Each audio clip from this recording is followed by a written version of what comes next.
हालांकि वाराणसी के काशी विश्वनाथ ज्योतिर्लिंग दर्शन किए हुए मुझे 5 से 6 महीना हो चुका था, फिर भी उस दिव्य दर्शन का खिंचावट मैं आज भी महसूस कर पा रहा हूँ और शायद इसीलिए भोलेनाथ ने मुझे फिर से अपने द्वार बुला लिए और मुझे श्री बैद्यनाथ धाम दर्शन करने का सौभाग्य प्राप्त हुआ।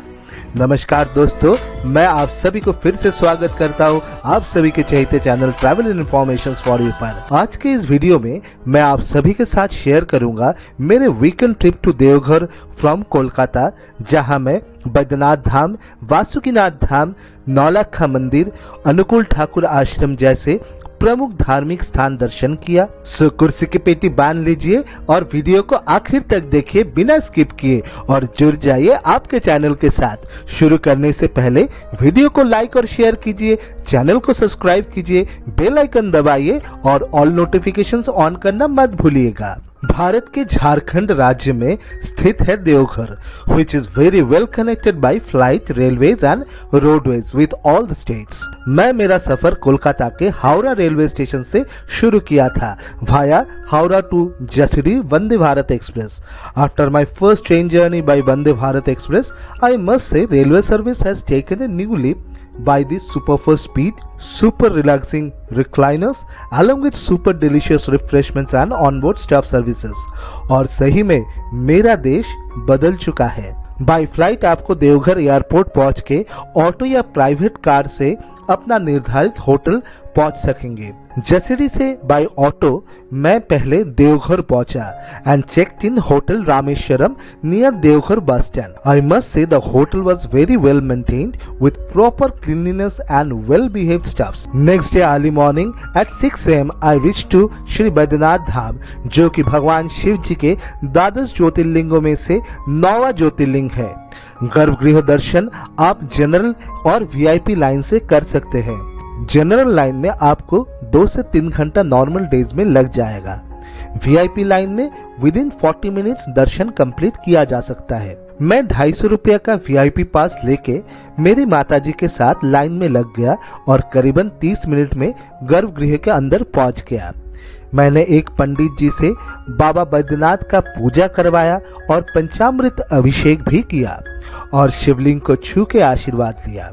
यहाँ बताना चाहूंगा, ओइंग टू एक्सेसिव क्राउड, बिना पंडित जी के गर्भगृह में पूजा और दर्शन एक साथ करना नामुमकिन है। अब जानते हैं इस ज्योतिर्लिंग का इतिहास। त्रेता युग में रावण भगवान शिव जी को प्रसन्न करने हेतु जब एक एक करके अपने 9 सर काट के शिव जी को समर्पण कर रहे थे, तब भगवान शिव जी ने रावण के भक्ति से संतुष्ट होके न ही केवल एक वैद्य रूप में उनका उपचार किए, बल्कि जब रावण वरदान स्वरूप शिव जी को लंका ले जाने का आग्रह किए, तब शिव जी ने एक कामना लिंग उनको दिए।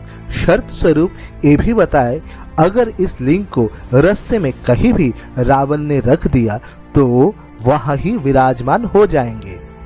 रावण उस शिवलिंग को लेके जब देवघर पहुंचे, तब भगवान विष्णु जी ने एक ग्वाले के रूप में रावण के सामने प्रकट हुए और उसी समय वरुण देव की वजह से रावण को लघुशंका का प्रचंड चाप महसूस हुआ, जिसके वजह से रावण ग्वाला स्वरूप विष्णु जी को शिवलिंग पकड़ाया और लघुशंका करने के लिए गया और उस ग्वाले ने शिवलिंग को धरती में रख दिए। जब रावण लौट आया तब उन्हें समझ आ गया कि एक ग्वाला ही विष्णु जी थे और बहुत प्रचेष्टा करने के बाद भी जब वो शिवलिंग को हिला नहीं पाए, तब वहां से वो लौट गए।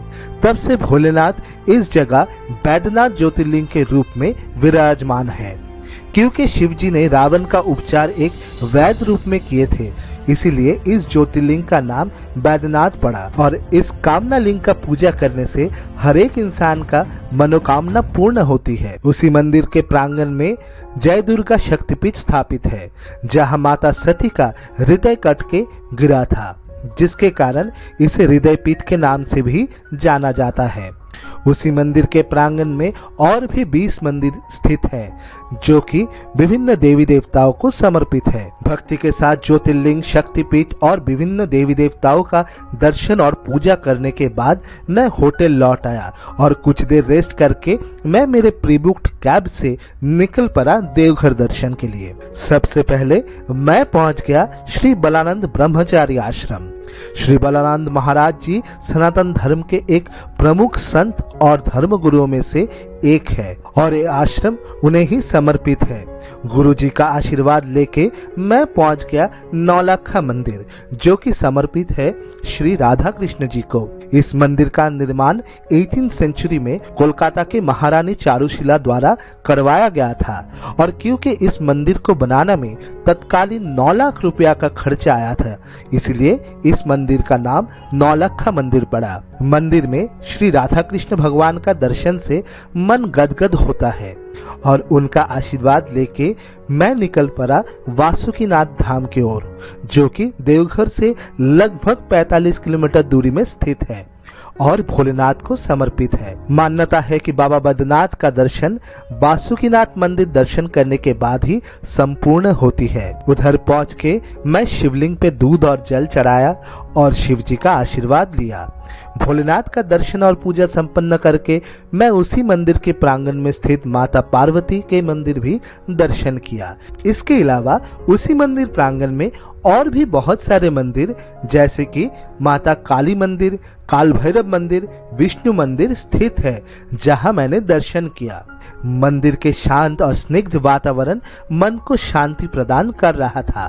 वहां से निकल के मैं मेरा रिटर्न जर्नी टुवर्ड्स देवघर शुरू किया और लौटते वक्त रास्ते में सुखहरी मंडल पेड़े भंडार से देवघर की फेमस पेड़े खरीदा। देवघर में पेड़े आपको बहुत सारे जगह पे मिल जाएंगे, लेकिन आपको सबसे स्वादिष्ट पेड़े इसी दुकान से खरीदना पड़ेगा। यहाँ आपको पेड़े 350 to 400 रुपीज पर किलो के रेट पे मिल जाएंगे। देवघर लौटने के बाद शाम को अनुकूल ठाकुर आश्रम भी मैंने दर्शन किया और वहाँ की सत्संग में भी पार्टिसिपेट किया। सत्संग का माहौल मन को एक अलग ही दुनिया में ले गया था जहाँ मुझे सिर्फ और सिर्फ शांति का अनुभूति हो रहा था। आश्रम का अच्छे से परिक्रमा करने के बाद गुरुदेव का आशीर्वाद लेके मैं होटल लौट आया और इसी के साथ मेरा देवघर साइट सीइंग संपन्न किया। However, you may visit Trikut Parvat and Tapovan caves, which are famous for trekking. Even you can enjoy the ropeway ride in Trikut Parvat. तपती धूप के वजह से मैं इन दोनों जगह स्किप किया था। Next day early morning I started for Kolkata via Vande Bharat express. ये सफर को इतना आरामदायक बनाने के लिए मैं भारत सरकार और इंडियन रेलवेज को तहे दिल से धन्यवाद देता हूँ। चलिए अब जानते हैं इस ट्रिप के बजट के बारे में। To and fro expense via Vande Bharat Express is 2000 rupees per person. Hotel stay will cost you 500 to 2500 depending upon your choice of hotel.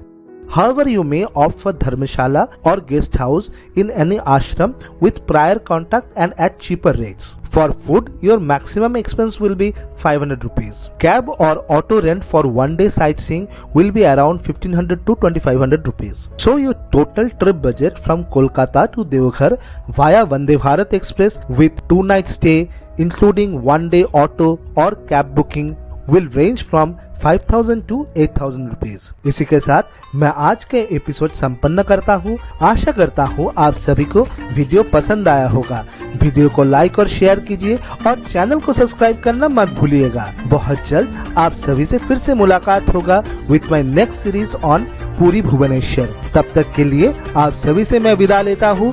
हर हर महादेव, जय शिव शंभू।